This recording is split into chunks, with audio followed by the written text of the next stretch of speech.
But then as soon as you get in the ring, you touch gloves and you're looking at your opponent, you're like, holy shit, what am I doing?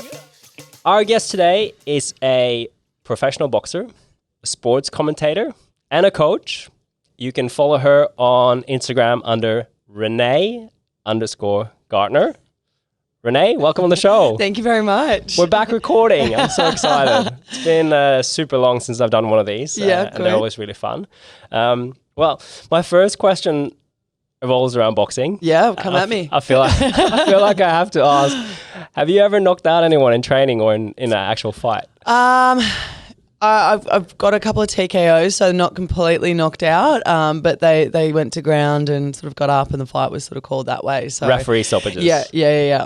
So nothing TKO crazy is in a training. technical knockout. So nothing crazy, but there's been a few blood wars and whatnot. So it happens. Do you instantly feel bad after that? I happens? do. I get in trouble. Yeah. I get in trouble all the time.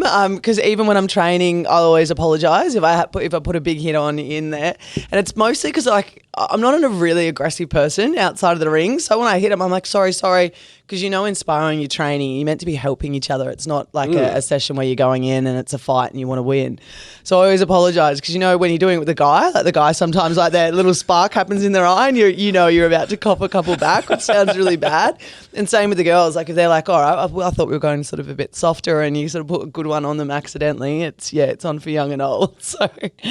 So when you spar with a guy though, is that a bit of a tough balance? Because one, if you're better than him and then you land a few good shots, I think most guys would just get a bit overly aggressive and come back at you. Is that an issue? I think it's with both male and female, to be Okay. honest. Yeah. So I haven't sort of noticed it more with blokes. You'll find guys will hold back a lot more within that sort of space. Because obviously it's a bit awkward, a guy and a girl sort of punching on. You kind of put it out of sight, out of mind to a degree, and in the boxer's world. But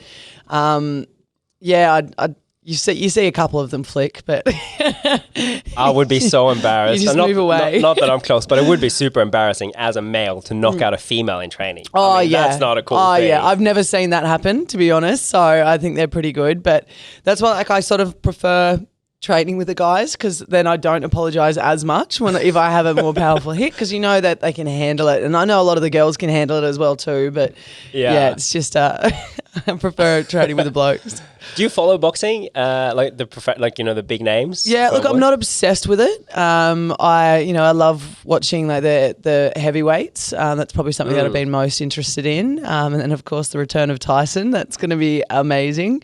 Is that actually happening? Well, he's doing it as a charity, so he's not coming back to take the titles and whatnot. But he said if he comes back, he's going to raise money for charity. So he's called out Evander Holyfield and the like. So to see if they can all come back out as well. Didn't know that. That is awesome, because he's been looking very sharp. Seriously, there was one video with it when he was training with his trainer, and it was he took a couple of hits and then the trainer just did the whole, when you get hurt and you just walk it off. Yeah. I'm like, he's not coming back. His shoulder's completely out of its place. My. Yeah, so it's going to be exciting. Awesome. Yeah. Okay, so on the heavyweights, it's really a simple basic question, but I'm curious. Who's your favorite out of the big three now? So Wilder, Fury, and Anthony Joshua. Wilder lost me when he blamed his costume on the walk-in as to why he lost against Fury. Hey, that was a ludicrous costume, though. Yeah, but as if you haven't tried it on before, and to pull that out, he just wasn't the better fighter on the night.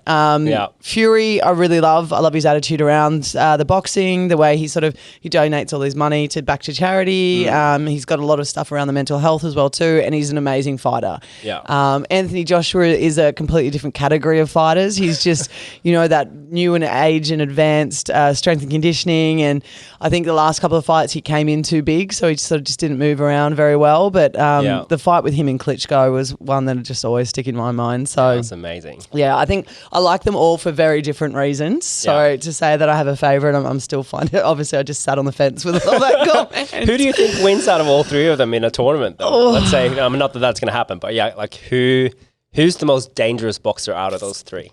I would say Fury. I think he's got a little bit more mongrel in him than I guess some of the others.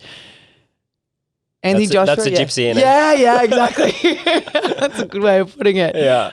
As I said, I love Anthony Joshua. I just think he's so technically sound, and I just think that's where Fury sort of gets the upper hand because he sort of plays a little bit more of that mongrel card. So, but I don't know. That's the fight I want to see again.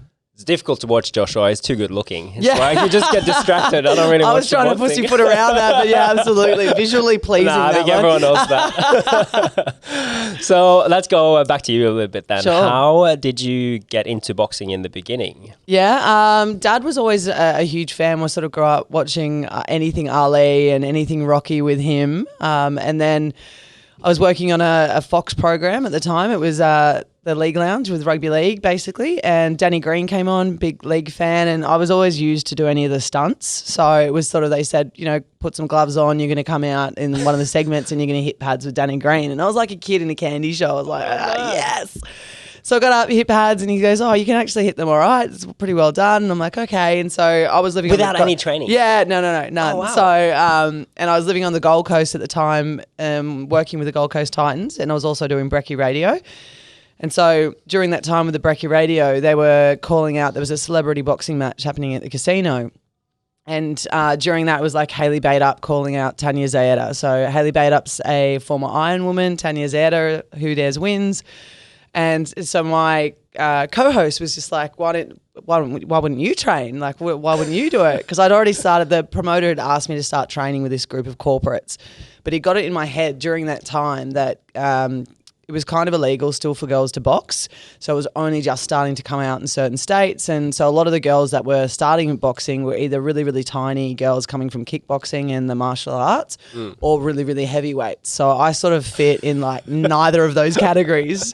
And so he's just like, look, you're just too big and you're not big enough. So I was just like, all right. But I just got it in this head and this bravado in this state. He goes, well, would you ever fight? I was like, yeah, look, I would absolutely get in the ring. Like, I could hold my own, rah, rah, rah. Like, just shooting my mouth off. And next thing he's like, oh, we've got a call. I'm like, okay, I'll take it. And he rings up and it's the promoter. He's like, oh, by the way, I've got a fight for you. It's happening on May 28. And I'm like, how many weeks out were you? 12, I think, at that stage. So... With no training? No. Except sparring a bit well. Yeah, exactly. Danny Green. I'd started doing some stuff with those guys like once or twice a week in the corporate after that show. So I'd sort of had a little bit under my belt, but as I said, I just sort of let bravado go, and then I got pushed on air and I was just like, all right, we'll have to say yes. So that was, just started training for that. And then 8 weeks out, I organised a staff morale night for the Gold Coast Titans because we were at the bottom of the ladder. And I'm like, okay, we just need to get some energy up. So I took the guys out for a drink and then decided to go skateboarding the next day. And I was super, super hungover and had a huge stack on my board. I'm pretty sure I was still probably quite drunk. And had a huge stack on my board and broke my ankle into no. So I had to ring my coach and say, so the fight in 8 weeks, I'm not going to be doing it. So it got pushed back and I moved to Sydney and then started training with another guy and just went, all right, well, I've got to go back up and do this fight. So they just postponed it? Yeah. So, well, they ran that night, but then they put another one on, which was in December. So I trained with Garth Woods, who is another former Australian fighter, and just trained with him and went up and won the fight. And that was it. Wow. So, yeah, and sort of got addicted to it from there. So did you... That fight, was that straight to professional? So no, so that was an amateur. Yeah, so sort of an exhibition fight, so to speak. So it doesn't go on your card. And then from there, I had another fight, which was my first amateur.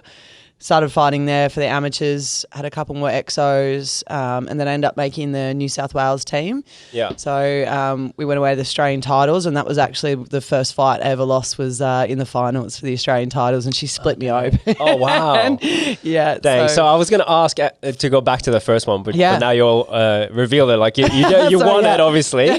But going into that, because fighting it, like I've never done anything similar like it. I've done sports, and you get nervous, right? In any sport before you perform. But I think an individual sport where you're fighting, that's just something else. Yeah. What what were your nerves like, and what were your thoughts like before you went into that first one? It's really different and really hard to describe. So I've sort of come from a background of team sports as well as athletics. So I've had like the beauty of both the individual and sort of teammanship. But when you go in there's nowhere to hide. Like, it's just you. You can't be having a bad day and then sit out in the wing in the football. Like, and just be like, well, I'll just run off a short ball. So my nerves were quite big, but it was sort of, it didn't really hit me until I was getting my hands wrapped. Like, and that was when I was just like, oh shit. At the back? Yeah. Because you know you're about to like walk out, and you've sort of, it just sort of sits with you that, you know, you're about to get in and get whacked, and hopefully you get more waxy. And it was funny, like my dad used to play professional rugby league, so I've grown up around sport and his motivational chats going into everything, and mum sort of wasn't real keen on me fighting, and so I told her 2 weeks beforehand, no talking to me because I don't want to take on your nerves. Yeah. So I'm driving into this first fight, really excited, quite pumped up, see my dad's name flash up on the phone. I'm like, yes, about to get like the Rocky chat. This is going to be so good, motivation plus. And anyway, he's got on the phone and he goes, look, just want to tell you. And I'm like, yep, getting psyched up. If at any stage you're not happy or comfortable in that fight, you can just walk out. Like, just walk out of the ring. And I'm like, what? Like, I was expecting, like, do not give up, dig deep. Like, he's just like, no, just walk out of the ring. And I'm like, Dad, you know what? Don't talk to me now before the fight. I'm done. I hung up and just ignored my whole family. You know, at the end of the day, I'm sure you're daddy's girl as well, right? Like, 100%. he's like, at the last minute, he's like, oh shit. Yeah, 100%. I'm the son he never had, even though I do have a brother. Sorry, Jay, if you're listening. But I was just always sort of the rough and tumble sort of kid. And yeah, so that was probably the worst, because then it kind of sunk in with me going, well, if Dad all of a sudden is starting to shit himself, what am I doing? But like the walk out and you sort of like a little bit okay, and then you sort of start looking around the room, and like with this one, because it was a big casino fight, there was quite a few people I knew there, and they were all on the piers. Yeah. So they're all quite hyped up, and then as soon as you get in the ring, you touch gloves and you're looking at your opponent, you're like, holy shit, what am I doing? Like, go back, touch the corner, and it's kind of funny, like, you know, when as a kid you have that relationship with brothers and sisters, if they hit you first, it was all right to whack them back. Yeah. So that's kind of how I was like the first few fights. I was like, once they hit me, it was kind of a way for me to check their power, check their range and whatnot. But then once they hit them, I felt like, okay, now I can hit them back. Like, I'm not the violent one. All I was doing was defending myself. So that's a good point. Yeah. My coach is like, could we change that and not have them hit you at all? That'd be great. Yeah, because I guess in a lot of fight sports, their coaches want you to be the first one, you know, to be the proactive one. Yeah, right? Well, it's literally like one of the lines they overuse is be first, be first. I'm like, no. Let them get me angry. Let them poke the bear and see what happens. Yeah, that's awesome. It's such an incredible sport, and you know, a few people go through that stuff. Yeah. In a sense of, you know, you got to balance your excitement and your confidence and all that. Yeah. How did you win that first one? Points? Or? On points. Yeah. So, which is good. And was that 3 rounds of 3 minutes? For the girls, it's kind of been 2 minutes from the start. So it was always 4 2-minute rounds. And then it's now gone to the 3 threes. So a little bit of a change. But so someone who has no idea think that 3 2-minute rounds sounds like nothing. But it's not, right? Can you explain that? You know the difference between like a microwave minute and holding a plank minute? That's kind of the way you explain it, right? So, that's a good way to put it. Because you sort of, because you're burning so much energy and adrenaline, and I don't know many other people, like it just takes your legs away. And your legs is obviously where all your punches come from. Surprisingly, it's not so much from your fist. So you sort of feel like that the minute you're kind of looking back to your corner and you're waiting for that, which means there's 10 seconds for the round. Yeah. And you're like, why aren't they whacking it? And then you kind of look at your coach and he's like, you got a minute 30 to go. You're like, shit. But yeah, because you try and feel each other out. Then you've got to watch your pace so you don't burn yourself out, because you've only got 30 seconds when you go back to that ring to compose yourself and then go back out for the next round. So it's a mind over matter thing, and because you just, if you start thinking about the time, that's, you know, you're having a bad round. Yeah. So if you're not thinking about it, it gets taken away from you, and they're like, oh, round's over. And you're like, oh, shit, that went quick. All right, good. You're going to be good. You're going to have a good fight. So it's just trying to get over that. And the fight that I was talking about, the Australian title, was the one that I lost. That was one where I was like gagging for the bell to go. Oh, really? Yeah. I sort of, as part of the fight game, weight is obviously a huge issue. So I sort of started and was with quite a lot of old school fight trainers at the time.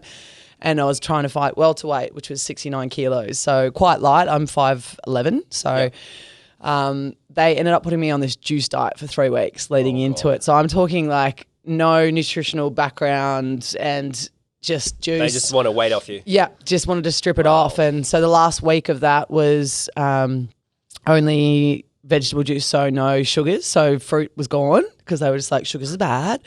And so please don't do this at home. And then they do what's called a water dump. So on top of, say, drinking 2 litres of juice, the first day was 5 litres of water on top, then 8, then 8 litres? Yeah.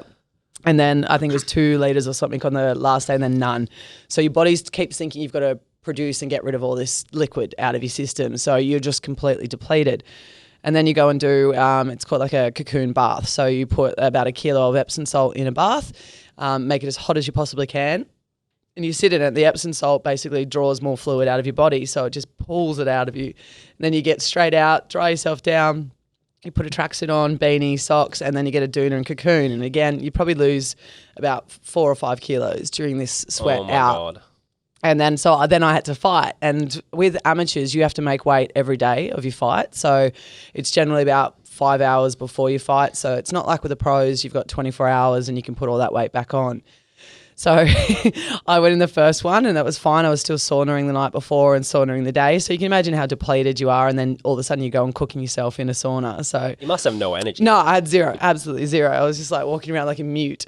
And so then the last fight was about 4 or 5 days later. And by this stage, just that whole week, all I'd had was 4 bits of asparagus and 2 egg whites. Like, so I'm pretty depleted. Anyway, I got in for the round. And by this stage, it now really started to affect my body. And I went in and I just couldn't move my legs. Like, it was like they were just 2 cement pillars just stuck into this ground and this canvas. That must be scary. Oh, yeah, massively. And like I was trying to jab and she was a lot shorter than me and she just was this bulldog and just would go under, boom, and just turned my ribs into snow domes. Like, so you're already depleted and she's working the body basically and exhausting you more. I'm like, God.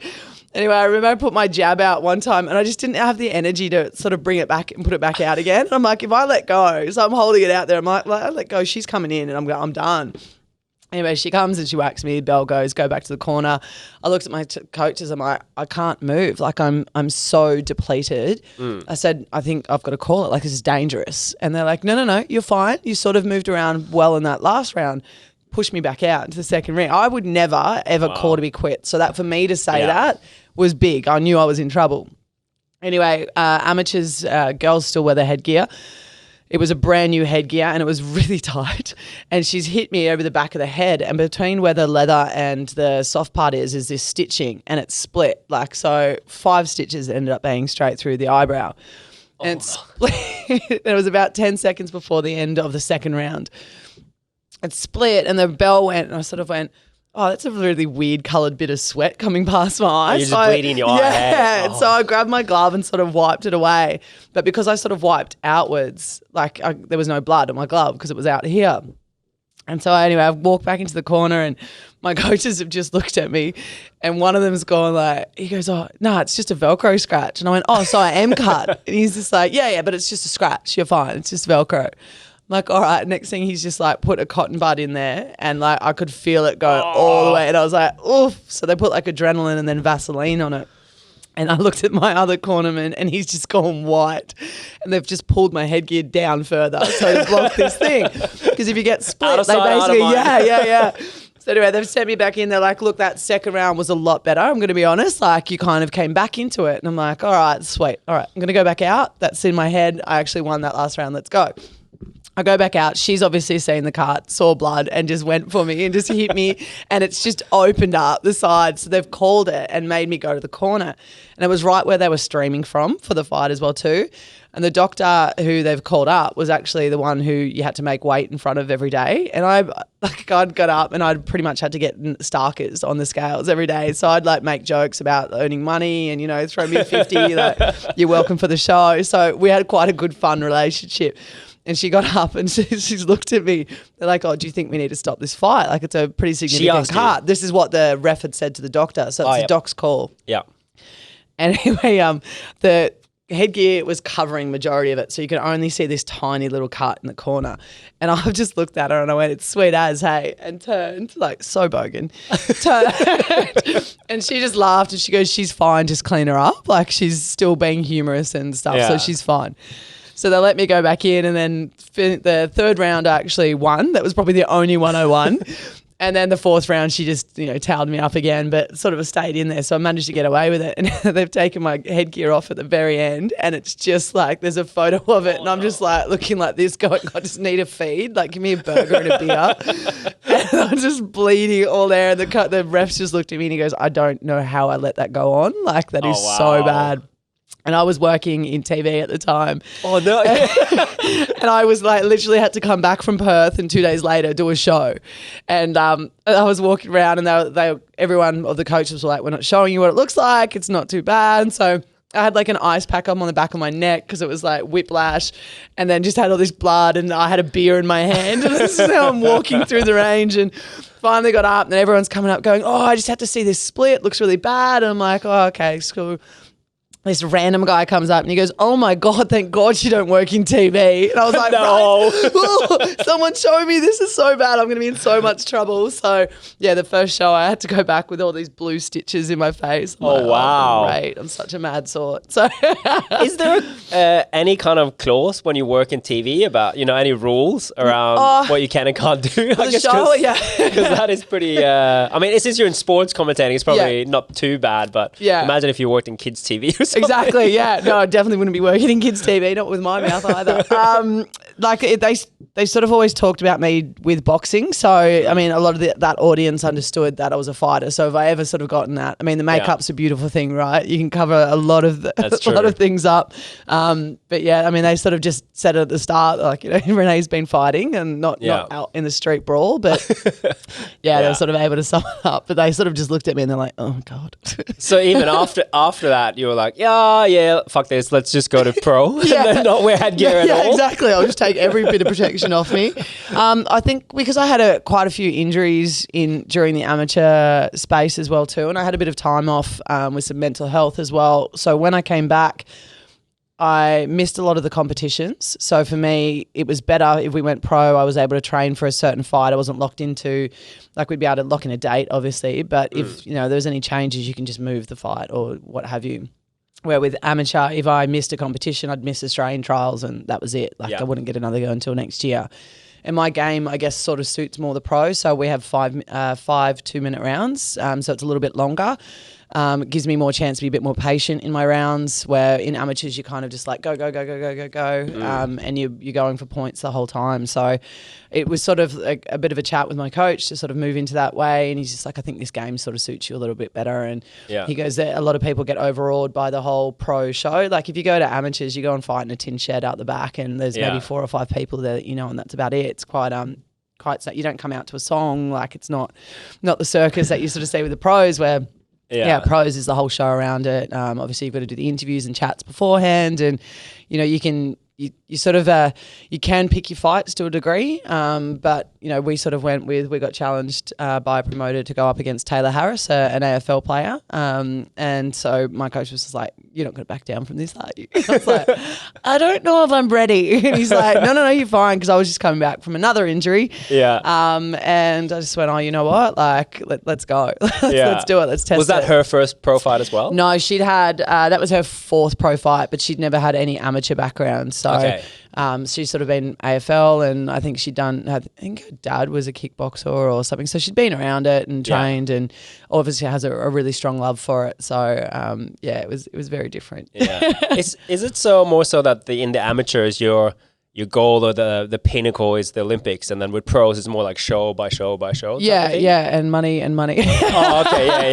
yeah. So like amateurs, obviously you're paying for everything, and it's actually quite a costly sport, which is quite funny considering it's kind of white collar or for the blue collared sort of crew and whatnot. So, but you're having to pay for all your trips to go away, and I'm really good friends with a lot of the girls that are in the Australian side and or the Australian Olympics team and whatnot, and they're still selling like chocolate raffles and stuff just to raise money to go away on different trips, and it's quite I found it quite strange and humbling to go into the pros where, you get paid to do this one fight, and that's a 12-week camp where these guys are representing our country, and then there's no money going into them. So the Olympic sports is just upside down. I've always talked about that so much. Yeah. It's just, it's crazy. Can I ask though, kind of round up maybe the topic around boxing, but when you go professional, is it a decent pay for it? Or is it like, well, if you look at it as a 12-week camp, you have costs around that, around your team, is it more like you go out in zero, or do you actually end up with a bit of money on the side? Yeah, you kind of end up. I guess I was lucky with this fight because we were actually the first ever female fight on a pay-per-view, which was really cool. Did you get pay-per-view points? Yeah, exactly. Yeah, like just cover my Foxtel and I'll be fine. I'll get in there. That's how bad I was. So yeah, that was probably a bigger purse than what's normal. It's the money in women's boxing isn't as great or grand as what it is with the men. But there's a lot more female pro fighters that are coming across from the amateurs or have been around boxing for a while. So the talent is going to pick up, which hopefully that means more bums on seats, more eyes on it, more talk about it, more money. So I think it'll take a while for, like, Australian boxing was just starting to get to a really good stage around the time our fights was on. Like, it was with Tim Tszyu and whatnot fighting and the Wheatley brothers. And then obviously COVID happened and now everyone's sort of gone behind closed doors. So to get sort of the fights back happening again, it's it's going to take a while. So I don't think there's going to be much money to start back. Yep. But yeah, just sort of see what happens. But yeah, there is a lot of costs along the way, a lot of physio, a lot of. I brought a nutritionist on this time round so that I made sure I sort of balanced everything in, and she ended up getting, because I went up from welterweight into light middleweight, which was 75. And then this fight I signed on for 72.5, and she had me so nutritionally sound.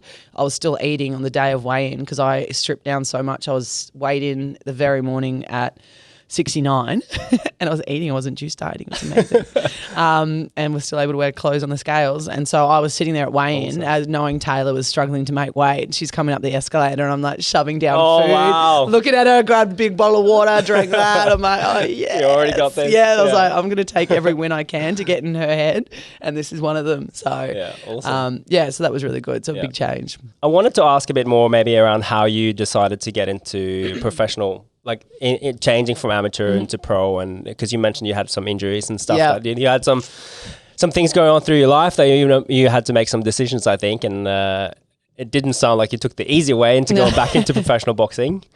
Is that right? Yeah, definitely. So I have had everything from stress fractures in my back to a sup accident where I dislocated my knee.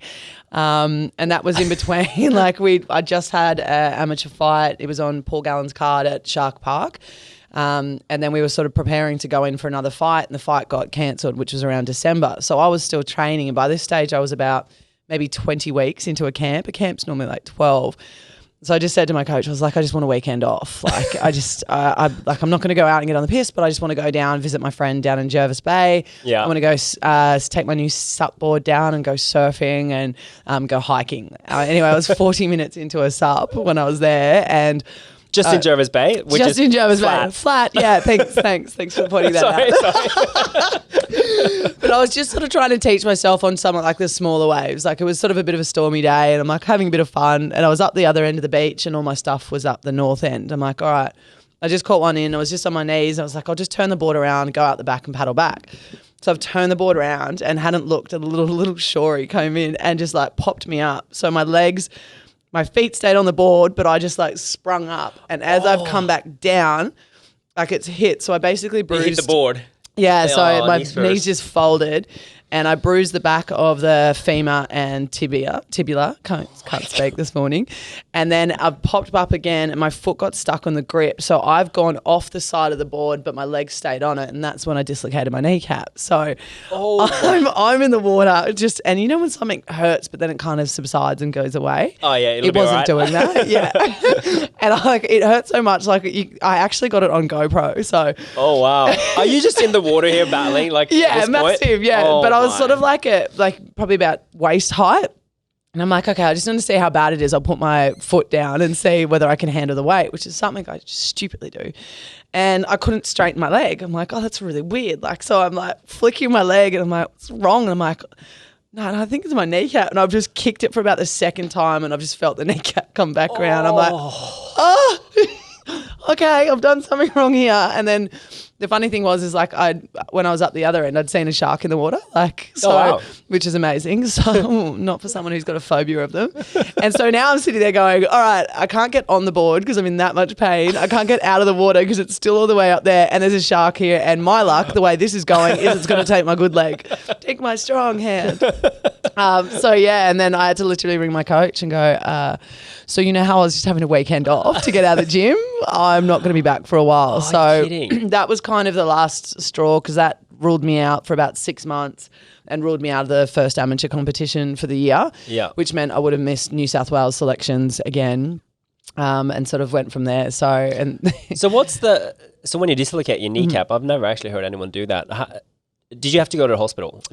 Yes, I ended up not going to hospital because I'm an idiot. And because I'd popped it back in myself, like it had gone back in. I've got really, really hypermobile joints. Yep. And on that same leg, I've had a lateral release, which basically loosened the kneecap up anyway after tearing my medial. So if I was a horse, they would have put me down clearly by all these stories. Because of that, it sort of protected the kneecap from cracking or snapping because the way I'd done it, they sort of just went, there was a fair bit of damage sort of around it. Wow.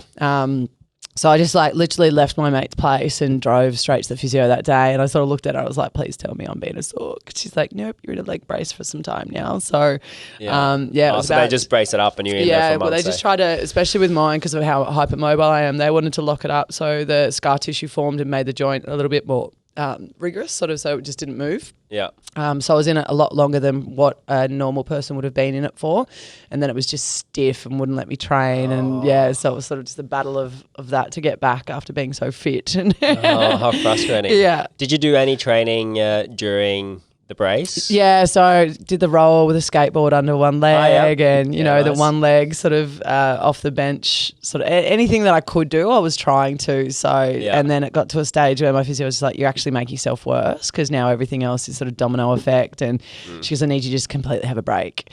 And that's when I found the bar again and probably got a little bit more piss fit than anything.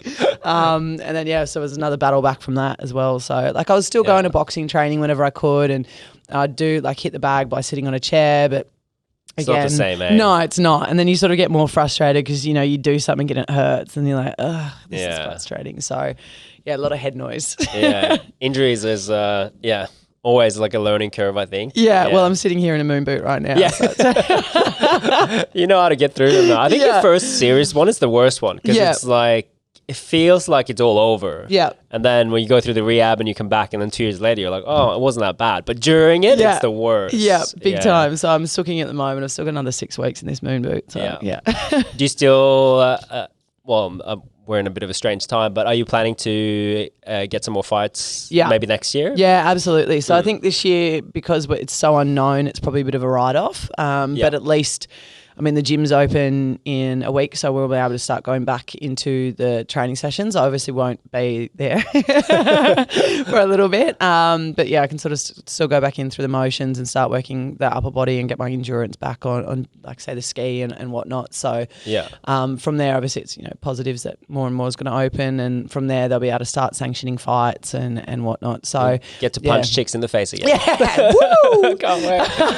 I also wanted to quickly ask, so you work on the normal times as a boxing coach at the Cube in Brookwell, is that right? Yeah, so just up the road here. So I do the Cube and also I train guys out at Camden. So my fight gym's out at the Grange. Yeah. And Camden. So, it's a good little hike. Yeah. About hour and a half, 2 hours depending on traffic. And that was where my coach was. So out of the coaching, he's just like, hey, would you ever think about coaching yourself?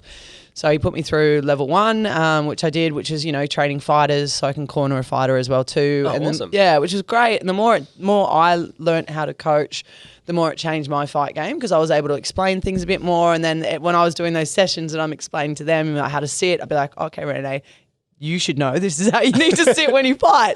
So, just trying to go back to the basics, which is what is always something that you need to do. So if you nail the basics right, everything else will sort of follow. So I love doing it. I love showing people how to sort of hit properly, and rather than seeing how they do it like boxercise where they look like chicken wings and whatnot, you're like, bring them in.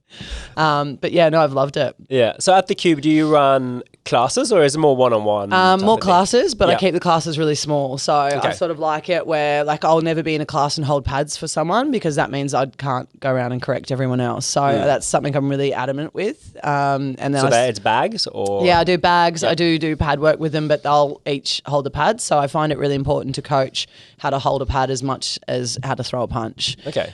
So that way I sort of work around everyone that way, and I can go around and correct people and slow them down and sort of correct along the way, rather than being distracted by it. Going, like holding pads and looking around, going, oh, no, you over there, like straighten your arm. That seems dangerous. You might punch to the face if you do that. It's happened. So really small classes, and it just gives you a little bit more intimate sort of like hands-on sort of stuff. And if people want to do one-on-ones, I'm also happy to do that as well. So is it male and female classes? Yep, so completely open with both. So you sort of just try and match people up with either a height or how they train, and then I often make them all switch so they don't get sort of set in their ways with different people. And that will then help them sort of as well. So they'll know how to change pads differently to the other one. And oh, that's cool. Yeah. What's the most fundamental thing you need to know to do the boxing classes? Is it like the jab or maybe even the stance? I'm sure people get that wrong too. No, the stance, I think more than anything. I think a lot of people sort of either bend over. So like I have really funny ways of explaining it. I'm like, okay, so if your stance needs to look like a sprinter's start. So if your leg's not under your ass at the back, then you're not going to have any power coming from your hips, and all your punches come from your hips. And then I'm like, between your thighs, you've got to imagine you've got a balloon between your legs. You don't want to let it go and you don't want to pop it. So that's what your sort of pressure should be between your legs. Then you've got to sit into it, bent leg. And then basically it's like your shot putting. So every time you throw a punch, it's coming from, like if in shot put, if your hand came off your neck or your chin, that was considered a foul. So from there, you're punching straight through, your knuckle comes over, turns your shoulder, protects your shoulder. So you're constantly giving yourself protection as well as throwing. Oh, that's good. Just heaps of little tiny things like, what's the other one? When you're defending and you've got your gloves beside your face, you've got to pretend you're on a phone call, say with like your mum who talks a little bit too loud. So you hold it off your face because it's kind of loud, and then you just keep it there. So just hover it.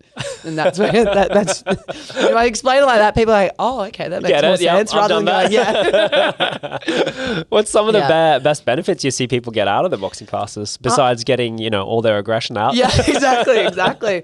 I just think the confidence that comes with it. So I think because of the way you sort of teach it, you're actually teaching posture through the whole thing.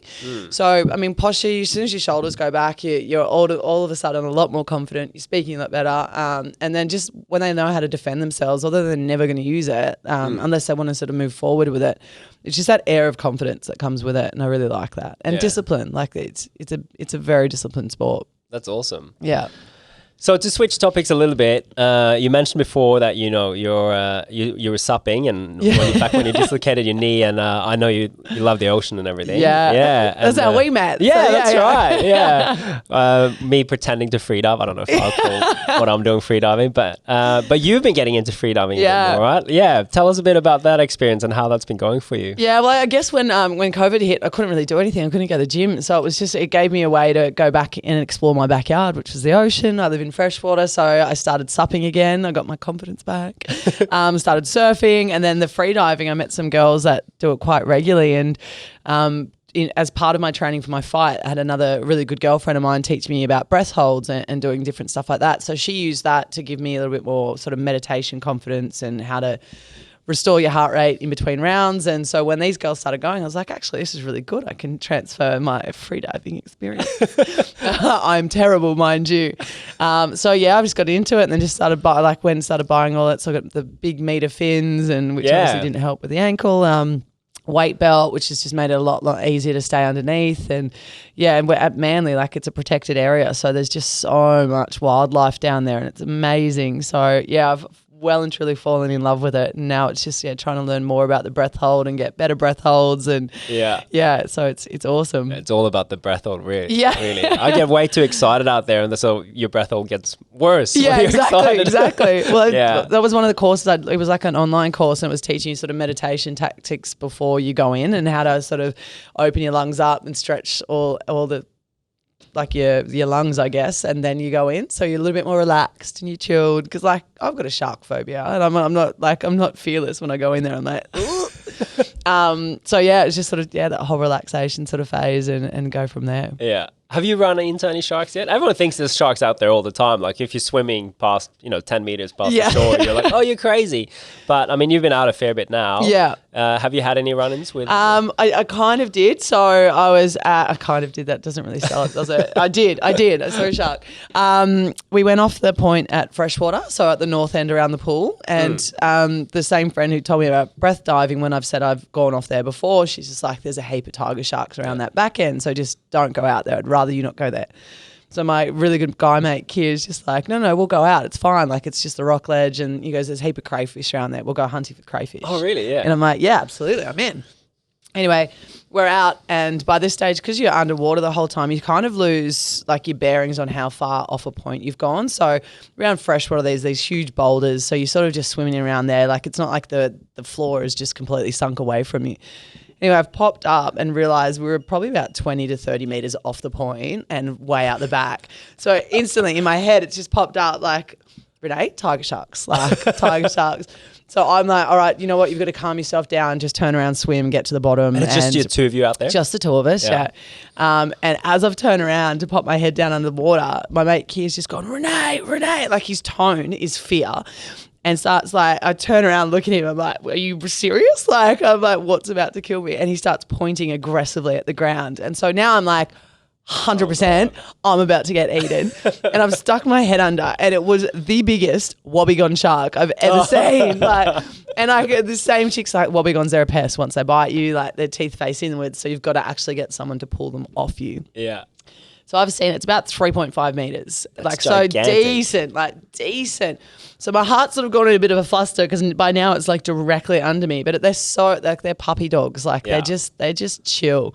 And so I was sort of stalking it for a bit, and we're like sort of playing with it. But then all of a sudden back in my head goes, if there's a 3.5 meter wobbegong here, there is 100% bigger sharks out here. And I'm like, I just turned around to Kid. I'm like, I'm actually getting really cold. I'm like, oh, I'm done. I'm not recovering from this. So yeah, that was probably the closest. And that's awesome though. That's a way bigger wobbegong than what I've seen. Yeah, because there's a few. Ones, there's a few out of Bower and that Shirley Beach area, but that's a that huge was a big one. Yeah. You know, tigers is what almost every kind of Instagram ocean person that I follow, that's all they want to see. They love tigers. Yeah. Well, they reckon they're quite chilled. I'm like, no. Yeah, I agree. Well, one, they're named after like an aggressive land animal, but they look amazing when you see them because I guess they're named tiger sharks because they have the stripes. So, yeah. Well, I just watched Jaws at too early an age, and you can't unsee that. Like I used to get freaked out in the deep end of a pool when I was on my own. I was like, this is how it ends. Yeah. So yeah, I'm still trying to get over that. The shark fear is real. I mean, we're a bunch of mates swimming more and more, and every summer we've done it, like, gone further and further. Yeah. And like, the first time you swim around a point or a headland, you're just, because it's so unknown, all you think about is sharks. Yeah, exactly. You can't get that out of your head. After you do it 10 times, you're like, oh, you're fine. Which is like, then you start risking it to get the biscuit, right? Like That's you're just like, yeah. I've done this before. I mean, if it's happened, it would have happened already. And it's just that one time. No. I think, well, it's been a while since there's been any kind of attacks touch wood on the northern beaches. I mean, we've had some in Sydney, but yeah, I mean, I almost want to see one. Yeah, especially because if I can film one, it'd be sick. Yeah. Well, I think I went to the Maldives for a week with some friends, and I did see some sharks down there, but that was sort of small, sort of reef sharks. Reef sharks, and when you're down the bottom, it's not so bad because you're sort of like you're one of them, so you kind of just cruise around. But it's when you're on the surface and like all that big bit in between, like that's when I'm uncomfortable because I'm like, there are so many ways it can get me. If you're on the bottom, it's just like, I know it's going to come from the top, and good luck, son. Like, Mick Fanning can punch a shark. I'll give it a crack. They're beautiful though. Yeah. I mean, because I saw a reef shark in the Maldives as well, which is pretty harmless, but they're decent-ish size. Not big, but they're not tiny either. No. And the way they move in the water, you instantly know that's a shark. Yeah. It's so cool. Yeah. So you take your GoPro out a bit too, and you've been shooting a bit, right? Yeah, it's good. Like I love my photography. I sort of do it as a bit of a hobby more than anything, and just sort of learning now with different editing sort of tactics and how to sort of play with the photos. But yeah, the underwater stuff's been really cool. So I shoot most of it on video and take the still shots out of it. So I'm only doing it with a GoPro. I'd love to take my like Canon down and get a good Waterhouse casing and get some better, cleaner shots. But yeah, at the moment, just sort of teaching myself the basics. So it is a different level when you get underwater housing. Yeah. It's also a pretty tough learning process. I've found. It's just many things you gotta. It's so much more difficult to operate your camera because it's in the housing. Yeah, I was gonna say. Well, have you taken one down? How heavy is it? Yeah, like, it's not heavy at all. Right. Okay. Yeah. So it's the whole thing, because when you're in the water, it's not actually that heavy. If you're on land just carrying it around, it feels like it's a ton of bricks. But it's more the operation of the camera, focusing, all that stuff. It's just I have a long way to go. Yeah, so stick to the GoPro for me then. No. I think you got to get started early. You know, I mean, the first 10 times I took out my underwater housing, it was nothing. Yeah. So I think the quicker you get that stuff done, the better. But the GoPro is just more handy. Yeah. It's just easier. It's just smaller, and that way you can still swim and have fun with it as well too, instead of having to worry about a big giant camera in front. Yeah. So you shoot with a Canon when you shoot on land? Yeah, so I mean, again, still basics. Most of my stuff I just do like candid photography. I sort of don't try and frame anyone specifically or get them to pose, or I just like taking it out and shooting with my mates. So my mates are my 3 beautiful nephews. More that sort of side of things. Do you have any goals or aspiration with your camera? Or? No, I kind of just want to keep it fun, and as I said, as a hobby. Like I'd love to sort of get some of my drone photos blown up, and some of these underwater shots I'm getting really happy with. So I sort of want to like blow them up, and I shoot other people, so it's not like me being not vague and narcissistic by putting photos up with me on the wall. But yeah, so I sort of just want to keep playing around with it. So I used to shoot a bit when sort of social media started in sport. I was working in rugby league, and so I was working with the State of Origin side. So I was kind of doing all their behind the scenes photography. That's awesome though. You had a unique access. Yeah, which is unreal. Like I was in the sheds at the start of the game, middle of the game, end of the game. So you sort of get those like behind the scenes that no one sort of sees. And I was fortunate enough to be with them when we won State of Origin, 1 in a row. And got like one and one of my favourite photos I took was I saw Laurie Daly running across the field trying to find Gallen, and they were like running into each other, arms open. And I literally just saw her and turned my camera and flicked it and like zoomed in quite a lot and put it up straight on our Twitter, and it went viral. Like it was just like this amazing. And I was like, yes, I've peaked. That's awesome. That sort of stuff was like really fun to do. And the boys were like, they sort of just treated me like a sister in there, so they didn't care that I was there, and got some really cool photos and ended up having a book published with New South Wales Origin for that. So that was cool. Oh, that's amazing. A lot of proper photographers would love to have that access. Yeah. And I like, because you have I should maybe explain, you have your own Instagram handle for your photography, which is RG_for. RG_behind_the_lens. Yes, that's right. That's behind the lens. Yeah. But anyway, I like what you put up there, because it's photography isn't about the camera, or it's not about all the technical stuff. It is more about the story of the photographer or the story of what you're shooting. Right? Yeah. And most people have a perfect camera in their pocket, which is their phone. Yeah. And you have it accessible all the time. It's just more about how you use it and what you shoot. Yeah, exactly.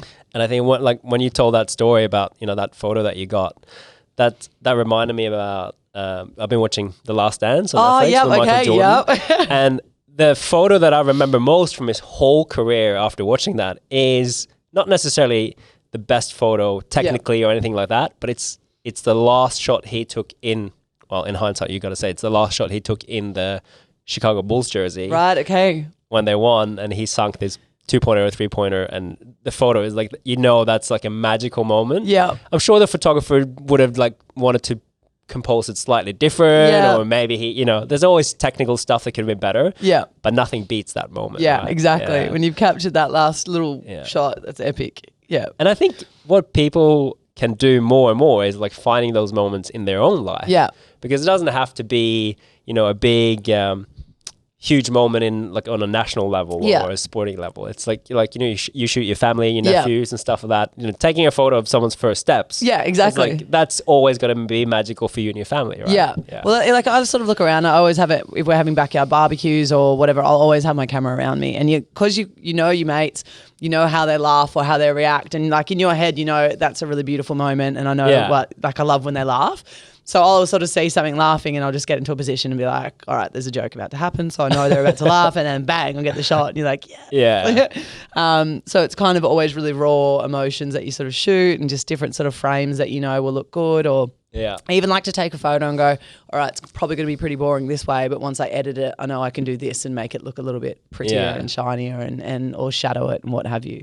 So sort of even having that sort of aspect to think that far forward. Yeah, that's perfect. So talk to me about that part of it, because the most common question anyone that shoots half decent gets is like, what camera should I be getting? Yeah. But more and more lately, my advice has gone to be, well, you already have a good enough camera, but you need to learn how to do the workflow and do the editing. Yeah. Because that's how you get value out of the stuff you're shooting. Yeah, big time. Think about how many people buy a drone and then they never ever take the footage out of the memory card. Like it's just stuck there. So what are you gonna do with it? How did you discover that for yourself? Like, and what do you do? Like, how do you do this? I did as part of uni. I did photography. So I sort of learnt the basics through there, and then sort of fell away from it for a while. But now, I think the best thing I did. So I use Lightroom to edit all my shots, and at the very beginning I did buy a couple of presets to sort of use.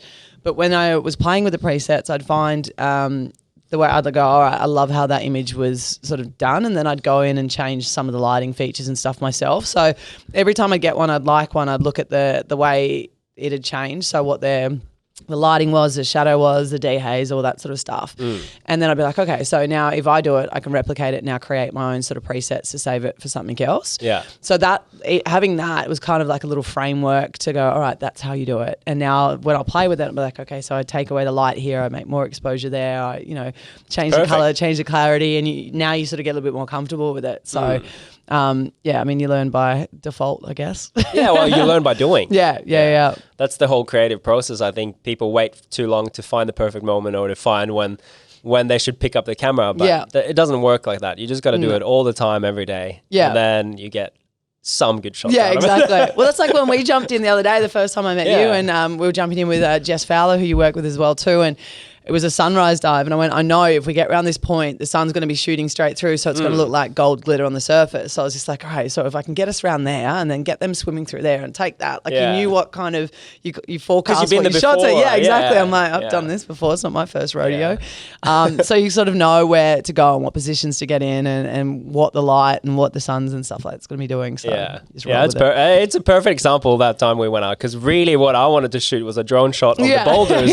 And just because it was a little bit choppy, you just couldn't get, like, that wasn't going to work. So, all right, let's do something else. You've got to go in open-minded, so that way you can just sort of change your setup and go, all right, well, that didn't work, but we can try something else. So we went from over water to underwater, and you're like a fish, so it was fine. I know this is a kind of a terrible question, but a difficult question, but do you have a favorite shot that you've taken? If you got to pick one, favorite story behind one? I reckon it would have to be... I'm sort of tossed up. I'll go back to Origin, so the Gallon photo, which I just spoke about before. Yeah. But there was also another shot, and it was during that Origin win, and there was quite a few players in there, Trent Hodkinson, the Morris brothers, and there was a shot I took, and it was one of the players reaching out to a medical staff member, and basically he said, it was half time as well, and he was just like, I'm in trouble, like I'm not well. And I took it and didn't realise what the conversation was until after, and they ended up having to put him into isolation because he was so physically sick. Like, he was vomiting nonstop, because those boys in that game just left everything in the tank. So that was the one where one of the Morris brothers basically tore his cruciate on the sideline, and he was getting treated by a physio, and one of the Queenslanders made a break, and he just went, fuck it, excuse my language, got up, ran and chased and saved the try. So try saving tackle. So he did that. Anthony Watmore ruptured his bicep completely off the bone. I think Paul Gallen was in a pretty bad way. Like, every single player was so battered and broken. And now from that photo, you can look up, you see the anguish on their face, and you're just like, oh, wow, that was a moment where there was such a behind the scenes shot, like everyone just sitting there like in their chair with nothing left in them. And then they ran out and played another half and you're like, oh my God, you're actual animals. That's awesome. So, You get chills thinking about moments like that. That's what we love sports. Exactly. Right? Yeah. Sort of the battle behind. So yeah, they're probably my two most favorite. And then I've actually really enjoyed some of the underwater stuff I've done lately as well too, but they probably don't have as big a stories as what those moments that I had, privy to. So yeah. Do you do anything or follow anyone or watch anything to get inspired and stay creative? Yeah, I follow a lot of photography accounts, and more so recently following a lot of the free divers and whatnot. So, I mean, we try and replicate that at shorter depths, very shorter depths. Yeah. I mean, we're probably only playing around that 4 to 10 meter mark at the moment, so not hugely deep, but that'll come with learning how to do better breath holds and whatnot. But yeah, probably stare at a lot of those guys. Anyone that stands out that you... Is it Ramsey? Ocean Ramsey. Yeah, Ocean Ramsey. Oh huge. my God. We've talked about her a lot. Yes. Yeah, she's amazing. She's the one that swam with the great whites and the crazy lady. But just amazing. Like, she's just so natural under the water. She's like a fish. So even watching the videos, and I just find it quite relaxing to look at, and just beautiful sort of photos and videos. So that's probably one that sticks to mind. Who else?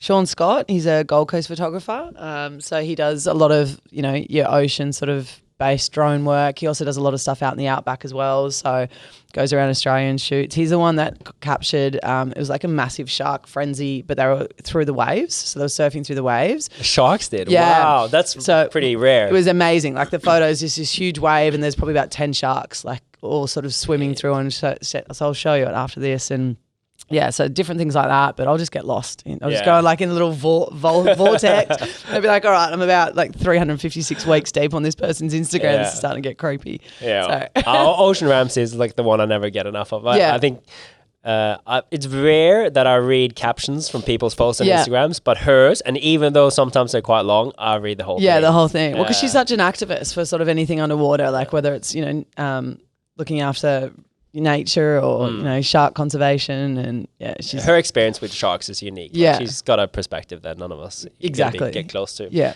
and I don't want to either. maybe next time she can keep that. She can keep her great whites. I'm good. So I'm trying to come up with more of a, I guess not a standard segment, but I have some questions that I like to round off the episode with. They're pretty kind of cheap and cheerful. Yeah. But my first one is, if you have any habits currently that you'd like to change, and if so, why? Yeah. For me, my biggest habit, I guess it sort of centers around mental health. It was... I suffer from severe depression, so a lot of the time when I was having those bad days or bad moments that came with it, I really fought against it and struggled, and that just makes you worse because you just get even more yourself in knots and whatnot. And I think me, for a habit, and I'm getting better at it, which is amazing, is becoming a little bit more at peace with those moments and those days, and realising that you do need days to recharge, and a little bit more pressure off yourself to correct and do all of those changes, and then even with claiming some responsibility with it as well too, and reaching out to your friends and going, having a bad day, I'm being responsible, give me a little bit of time to chill, but check in on me later. So they're two big habits that I'm trying more and more, that I have started to inject in my day, but I need to be a little bit more proactive about doing that during those moments. Yeah, we should maybe explain this, because I've been reading your blog before you came on, and one of the things you said on one of the articles were, if you Google your name, your journey with depression comes up pretty frequently. So we didn't go through much into that in the episode, but you have you're planning to do a podcast as well, right? Yeah. So I do a lot of stuff around mental health. I myself sort of battled it for a lot of years. I couldn't even date this when it started, and for me, I had such an ego that I shouldn't have to take a pill to be happy, and I didn't want other people to realise that I had it, because I was looked at as an overconfident, strong, opinionated woman who walked in a room and just was a clown. So it was sort of when my story came out, which unfortunately ended up on the back page of a Daily Telegraph, when I was still trying to understand it myself, it gave me a position to, instead of people having that association that someone is affected by mental health if they don't have a roof over their head, or if they're struggling with life in other areas. It was never perceived that someone who was sort of a clown could also struggle from it. So by doing that, it opened up a whole lot of conversations with other people, gave them a little bit more courage, which I hate using the word courage around mental health because it should be a normal conversation that we can all have. It started a hell of a lot more conversations, and people who thought that they weren't allowed to be weak beforehand, it all of a sudden gave them a little bit more sort of, I guess, legs to be able to stand up on their own 2 feet and go, all right, I'm going to go ask for help. Or I now see someone else has the same characteristics you've explained, so I now know that they might need help and they might not have had the courage to speak up as well. So I guess it's like a strength out of vulnerability, and it's sort of created a bit of a ripple effect that way. So that's kind of why I've been really open with it. I write blogs because I just want to be like, all right, I've got a roof over my head. I have a loving family. I have loving friends, but I still battle. It's just the way it is. And to me, I've used exercise as a medication as well as being on medication, and that's been really helpful for me as well too. So it's just a matter of taking that responsibility to ask for help and get help, get the right people around you, and go from there. Yeah, I think because if you look back at the episode that we've done now, we didn't go too much into it, but I think most people will listen to that and don't expect that you have been having those battles, right? I wanted to ask as well, jumping back on one of the topics we said, have you felt that being out in nature and the ocean has helped you at all? Yeah, big time. I think there's a huge emphasis though that when you are feeling average, or that you have to get out and you have to walk and you have to get vitamin D because that will help. So I think that's where I sort of revert back to those habits that I wanted to change, is those days where, you know what, some days you just physically can't leave your room, and it just sit through that, breathe through that, and then when you start feeling like you can put your feet next to the bed and get out and open that door, then take yourself for a walk and get outside and be around people, and it's also being around people that aren't going to consistently be like, what's wrong with you, we want to fix you, like just smile now, so you then have this added pressure. So if you're underwater, no one can talk to you, it's great, but best noise cancelling there is. Exactly. But like it is, for me, getting in the ocean and doing the diving, like you get this really nice invigorated sense. So it's definitely a mood booster, but there are some days where that won't even be enough for me. So as I said, it's just that balance of being mindful, knowing where you're at, looking after yourself, keep safe, and speak up. Yeah. So on that very similar topic, and you can take your own spin on this question. It can be from your sports, or because that's usually around how I ask it. But when you feel overwhelmed in life, or even when you were boxing or anything else, did you have anything that you went to help you with that feeling of like it's all being a bit too much at the moment? Yeah. I guess I used to have a problem where I just threw myself into the sport and like sort of upped myself more into it. Where now I'll sort of treat it the same way. If you're having one of those sessions and like something hurts, you hurt your hammy or whatnot, you don't keep training on that hammy. Like you sort of rest it and relax it. So it's exactly the same with the brain and the mind and your energy levels. If you're having a bad session, your headspace starts to go average. You go, all right, well, what's something that's easier for me to step back? It's just like if you look at a puzzle, if it's really complicated, what do? You go and do the outside of the puzzle first, right? And then you fill it in. And by doing that, it's less confronting and whatnot. So same way with my training, if it starts getting too much, then I'll be like, all right, I'm going to have a day off, so I'm going to change my session. Instead of coming in and boxing where I'm not getting anything right and that's just making everything worse, I'll go in and jump in the ocean and that'll be my session. So just working through ways, like I have a coach who completely understands my weird and wonderful mind. And that we sort of just move our sessions around to make everything work. Yeah. So do you get nervous thinking about going into the future and starting boxing again? Oh, hell yeah. I mean, if I'm not nervous, I'm that's dangerous. You're about to go in and get punched and whatnot. So because boxing's such a high pressure situation, like there's nerves that then could throw the headspace out even more. But I think I'm becoming a lot better at sort of chilling out, being a bit more mindful. The stuff that I do with Kim, my friend, who does the breath hold, that's helped ginormously. So even going back and sort of taking that breath, realizing that, you do have quite a fair bit of space in that ring, take your step back, move around, breathe, then go back into it. So you can control the heart, you can control the head a little bit more. So but it's still a trick. That's a good point. I got to ask, because I hear a lot of talk about breath hold and, you know, working on your breathing. And even when I was a trainer, it's like, that was like one of my go-to cues all a lot of the time, like breathe. Yeah. But what does that actually mean in practice for you? Like, how do you currently do any breath training at home, or how does it, you know, how do people kind of start with that if they don't know what to do? Well, I mean, I don't want to give advice on how to start it because I'm still learning. But for me, it was learning to slow down. So everything I do, I think you'll notice the way I speak, sometimes I just go, forget to breathe. I used to do the 100 meters and hold my breath the whole way, and my coach was really wrapped with that. It's like, can you just breathe? You look like a purple like grape when you finish.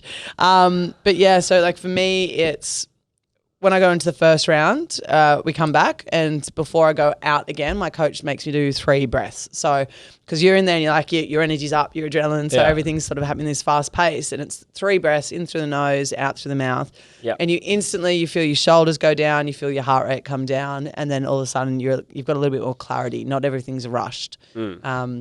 So that's been really important for me. So Kim made me do these sessions where we're on land, we do a breath hold, and I was holding for about 1:45. And then I got in the water, and you literally have to swim for 10 meters, touch these plastic sharks. She drops in, blow a bubble, go to the next one. And I was panicking at like 20 seconds. I was like, gotta get back up there. She's like, what do you mean? Like, you can do like 4 times more than that on dry land. Like, what's the panic? Such a good point. So it's just like teaching yourself to, in a stressful situation, slow down, realize that you have potential to go further.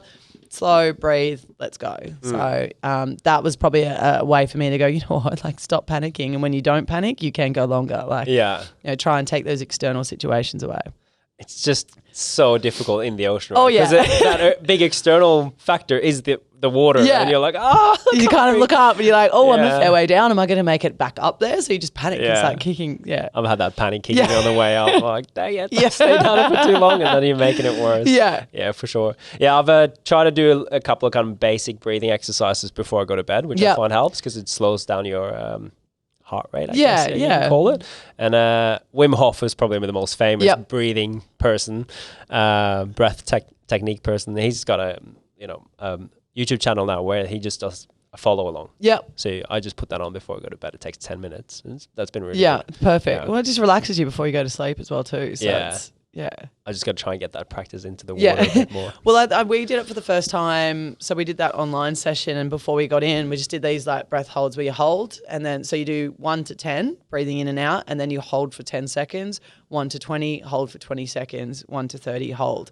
And by doing that, you start stretching out your rib cage, and it's exactly the same as like stretching your hammies and quads before you train a session. So you're warming those muscles up to allow for a greater use or capacity. So when you start sort of doing those breath holds, you're opening that whole rib cage up and you're stretching it. So when you go in the water, you're less like tight and, you know, I'm going to drown. That's a good way to look at it. I guess you physically got to stretch it. Yeah, right? So it's just doing that, calming the mind, stretching out, warming up all those sort of muscles that you're going to use. And Mike, I can tell you my breath holds that day were so much better. So they're still, as I said, not where I want them to be, but they were better. So that's what you're going to take that little tick.